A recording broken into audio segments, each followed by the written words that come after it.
Hey, what's up, y'all? Y'all know my slogan. I don't know it all, but I know what I've been through. Now, before we get into this video, please make sure you head on down to Instagram and follow us on our official Instagram page at hookahanonymous_. Alright? We're able to be a little more explicit, a little more uncensored, and share content freely without running the risk of having our channel terminated. So, once again, make sure you head on down to Instagram and follow us on our official Instagram page at hookahanonymous_. Alright? Now let's get into what you guys came here to see.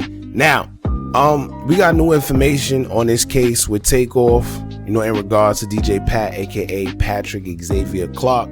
We're learning a couple new things with this new information that's coming out. Now they're saying that a search warrant was issued for his truck, to find the weapon that was used for Takeoff's murder. Now, if y'all was on live when I spoke on live about this whole situation, this is the part that kills me, because they keep talking about the bullets and this and that, but they don't got no weapon.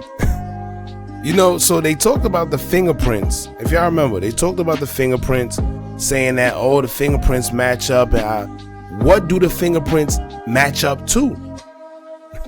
That's the part that I don't get. That's the part that's losing me.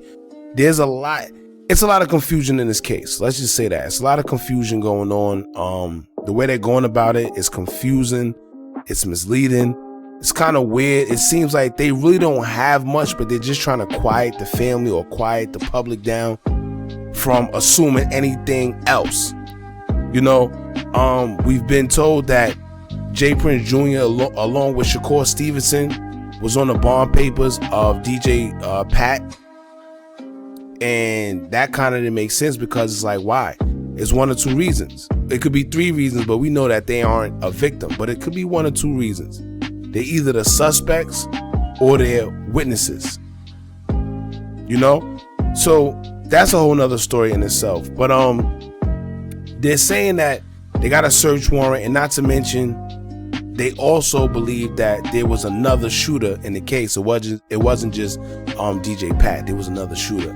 So now they're looking for, I guess, another shooter, another suspect in the case. It just seems like this is going to be another one of those cases where there's going to be a lot of confusion, and you're going to have to stay tuned to keep up with what's going on. But today, this is what I want to do. I want to read this article and then dissect everything that they're saying, because to me, it makes no sense. But I want to hear from y'all. Y'all jump in the comments. Let me know how y'all feel after this video is over. All right. Now, let's start. It says here, a search warrant against a man accused in the shooting death of Migos rapper Takeoff is raising questions about his murder. The 8-page document was filed on Tuesday because HPD detectives want access to the accused killer's truck, which is impounded to search for more evidence. Also, for the first time, police are acknowledging that there was more than one shooter that night. Right? Now, let's stop there. It says HPD detectives want access to the accused killer's truck, which is impounded to search for more evidence. What more evidence do you need if he's already been accused? They already been saying that he's the suspect. He's the guy that shot him. So how do you need more evidence if y'all already telling the public that this is in fact the guy? But this goes back to my question as well. They say they got fingerprints, license plate.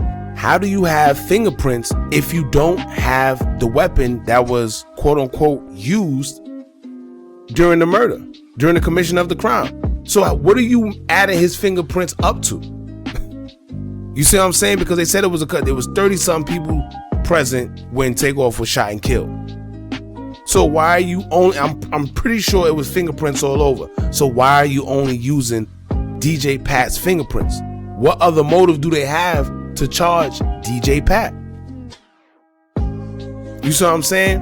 And then now they say for the first time, police are acknowledging that there was more than one shooter that night. So, all right, who was the next shooter? So if it was more than one shooter, how can you say that DJ Pat? First of all, look, if it was more than one shooter and you don't have the weapon that was used to actually kill Takeoff, how do y'all know that DJ Pat is the actual guy?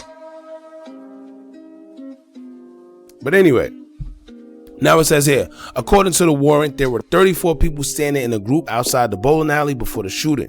Migos member Quavious Marshall, aka Quavo, was arguing with a man identified as Michael Prince and two young black men over a dice game. Now, I know a lot of people say that, Mike Prince, the one in the white hat, that's who Quavo was arguing with. But for some reason, I believe that he was arguing with somebody else. Other people believe it was, Mr. J. Prince Jr. But we can't prove it. But a lot of people are saying that it was the guy in the white hat because we were able to see just the guy in the white hat when the TMZ videos came out. However, you could tell that those videos was edited. We already agreed that those videos were edited. You don't see the complete, the complete angle. You could tell he was talking to somebody else or arguing with somebody else. And then as the angle, as he was leaving, he was also arguing with Mike Prince. So it wasn't just Mike Prince that he was actually arguing with. Yes, he was arguing with him, but it was somebody else he was arguing with as well. All right. Now it says here, after the initial confrontation between the groups, Cameron Joshua appeared to be struck by a man identified as Willie Bland, who investigators believe was associated with Quavo. All right, pay attention. Now they're trying, let's see what it says. It says, in a video obtained by police, Bland and another man were seen firing weapons from different directions during an incident, the report states. So if they're saying that, then 9 times out of 10, those two suspects that they feel was firing the shots, it must be Willie Bland and DJ Pat, allegedly, right?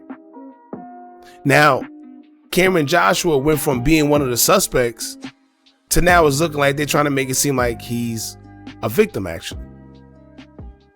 It says appeared to be struck by a man identified as Willie Bland. Yeah. So, all right.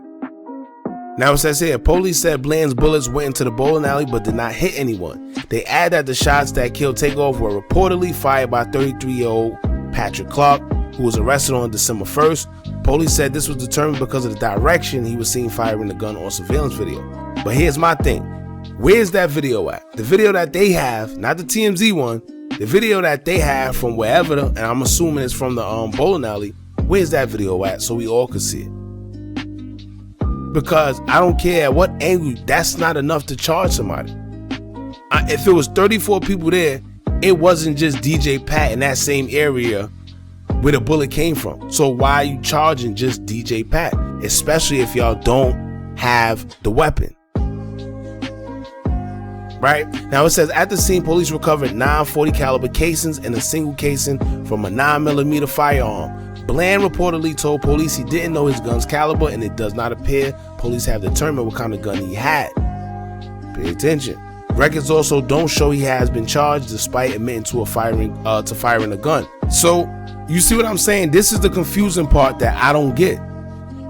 They say on surveillance video they have a bullet coming from his area that went into the bowling alley, but they still don't want to charge him for nothing. Then he also admitted to firing a gun, but record shows that he hasn't been charged despite admitting to firing a gun. That's confusing. So now y'all take DJ Pat, but y'all don't take Willie Bland. You see what I'm saying? What sense is that? This is the confusing part. It just doesn't make sense. It doesn't. Now it says here, meanwhile, Clark allegedly had a 45 caliber gun on him. Pay attention to the word they use. They said allegedly. That don't mean he did, right? Clark allegedly had a 45 caliber gun on him when he was arrested, but police said it was not the gun used in TAKEOFF's killing, as it is different. It is a different caliber than the evidence at the scene. So you see what I'm saying? So why are they using any of this against him? It doesn't make sense. If y'all saying he had a 45 caliber gun on him when he was arrested, but police saying that that's not the gun that was used in TAKEOFF's killing, and that's not the evidence that they have, how are you charging DJ Pat? It's not making sense, man. But I don't know. That's just my take on it. If y'all feel different or if y'all feel the same, y'all jump in the comments. Let me know how y'all feel. Maybe y'all clear this up for me. I don't know. All right. Don't forget to like, comment, share, and subscribe. Hit that bell so you're notified every time we drop new content. And remember, as long as you keep on watching, I'm going to keep on dropping. And I'm out.